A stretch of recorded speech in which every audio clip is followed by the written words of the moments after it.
So since the Diablo 4 public beta, one of the biggest worries across the community has been the endgame content. So in this video, I wanted to go over every system and piece of content we can expect for the endgame of Diablo 4. Now keep in mind that there could very well be additional endgame content in the release of Diablo 4 that we haven't heard anything about. And in fact, the developers have recently hinted at there being some additional endgame focused content that we haven't heard anything about and that they haven't shown off publicly yet. And also that Diablo 4 is a very live service focused game, so we will be getting the first season of Diablo 4 only a few weeks after the official release, and that will certainly have more content that heavily affects the endgame. And I wanted to keep this video focused on endgame specific systems and pieces of content, so things like gearing aren't going to be a big part of this video. Even though those systems do continue to evolve into the end game, I want this video to be much more focused on new things you're only going to start as you get to those higher levels. And most of this is going to be focused on content, so I think the best place to start is the one thing that is more of a build crafting system than it is piece of new content, and that is Paragon Boards. And this is actually going to be a major piece of character progression and is also where a lot of your primary stats are going to come from, and there's multiple systems tied into these Paragon Boards. Now at a baseline, Paragon Boards are something you're going to unlock at level 50, and these are going to be these big checker boards of talents and effects you get to put points into to unlock more stats, new effects, and massive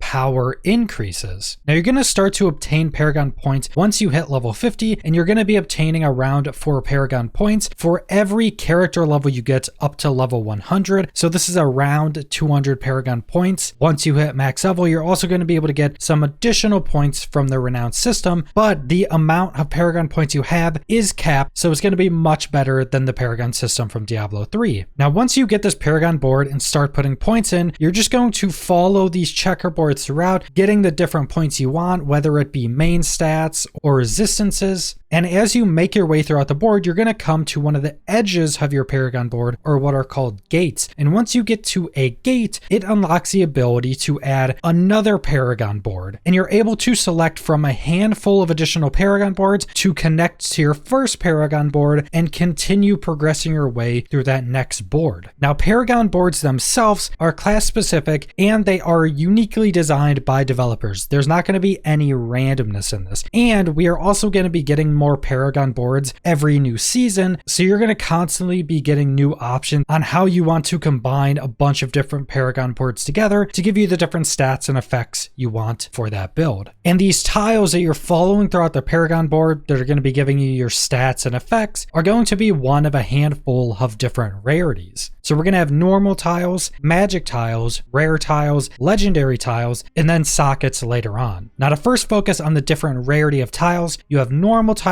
which are going to be the primary tile, and these are just going to be primary stat increases such as strength or willpower. Then you have magic tiles, which are usually found in clusters, and they provide a more potent stat increase, and you have a lot more options when it comes to magic tiles. Some of the examples I've given is just getting a percentage increase to a specific resistance. So more possible stats to choose from than just a primary stat that you can find on normal tiles. Then the complexity rises pretty significantly once you get up to rare tiles, because there's only going to be a handful of rare tiles on every single Paragon board, and these are going to give you a lot more possible power, because some of the examples they've given actually also have a requirement to get some of the power. So one of the examples is you would get 10 fury per kill, but then you would also have a secondary effect where if you have 175 strength and 125 willpower, you would also gain 8% increased maximum fury. So not only are these much more powerful, but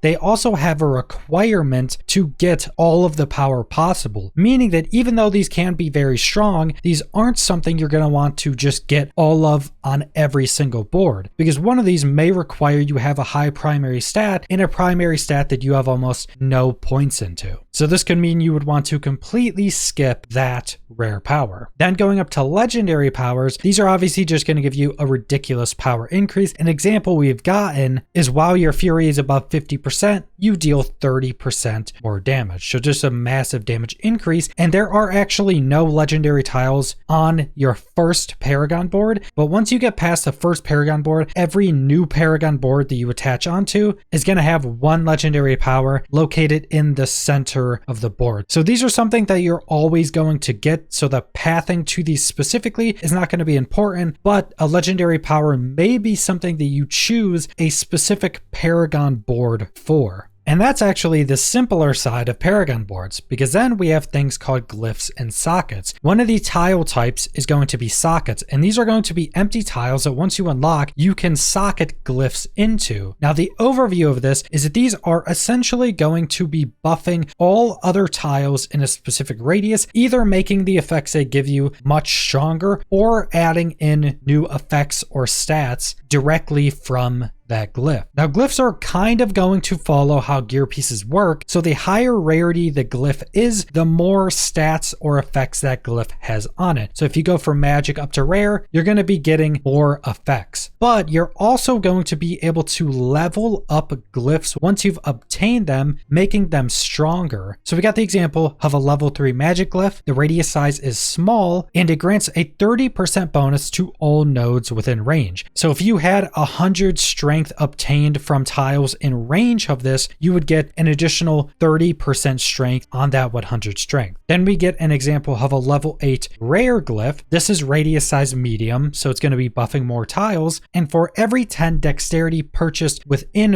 range of this glyph, you deal 13.5% increased damage to vulnerable targets. So this could be a lot of additional damage to vulnerable targets if you have set this up correctly and have a ton of dexterity around the specific glyph. And then you also have the effect of you gain 40.5% bonus to all nodes within range. So just tons of additional stats and an additional modifier from gaining these stats. Then we have a level 15 rare glyph. This one has a radius size of large, so again, affecting more tiles. And for every 10 willpower purchased within range of this glyph, you deal 31.5% increased overpower damage. So again, another massive modifier depending on how much specific stats you have in range. And then you gain 4 strength for each willpower purchased within range of this glyph. So now you're gaining a ton of additional primary stats based off of the willpower within range. Now, moving on from Paragon boards, we have a lot of endgame specific content, and I think a good place to start are Fields of Hatred. Now, Fields of Hatred are going to be the PvP on launch of Diablo 4. So there's going to be a handful of these Fields of Hatred in the open world you can wander into, and once you enter these zones, PvP is enabled. Any other player you see that you're not grouped with, you're able to go fight and kill. But there's also some additional systems tied into just going to PvP other players. And the primary one being a new currency called Seeds of Hatred. So any creatures you kill, players you kill, chests you open are going to give you Seeds of Hatred. These are a droppable currency that will be dropped when you die and other players can go loot them. So if you loot a player with a ton of Seeds of Hatred, you can pick that up and take them for yourself. And once you have some of these seeds, you're going to want to take them to an altar of extraction, which will allow you to smash these seeds into red dust. Now, red dust is a permanent PvP currency that you can no longer drop. But once you start this process at the altar of extraction, other players actually know you're doing this. They're going to get notifications and they might want to come hunt you down and try to take your seeds before they're turned into red dust. Now, once you have this red dust, you can go spend these at PvP specific vendors, which are going to have a lot of PvP specific cosmetics, such as armor transmogs, mounts, mount armor, pretty much any cosmetic items in the game. You could expect to have the potential to buy those from these PvP vendors. It also seems that you'll be able to buy actual gear from a PvP vendor, but they have been pretty tight-lipped on how buying actual gear is going to work from these fields. And there is going to be a few other systems tied into Fields of Hatred, such as a type of bounty system where if a player is just destroying everybody, they get a bounty on their head that'll give you more rewards for defeating them. But these other systems just seem to be focused on trying to get people to partake in PvP more in these areas. So continuing on with endgame content that takes place in the open world, we have Helltides. Now, Helltides are an event that are going to take over an entire region of the game. Now keep in mind, there's only 5 regions on launch, so this is going to be a massive area. And when a Helltide takes over, it's going to completely change the look of that region, and the armies of Lilith are going to take over this zone. They're going to be empowered. There's going to be her lieutenants all walking around, and everything's going to be much more difficult. But defeating enemies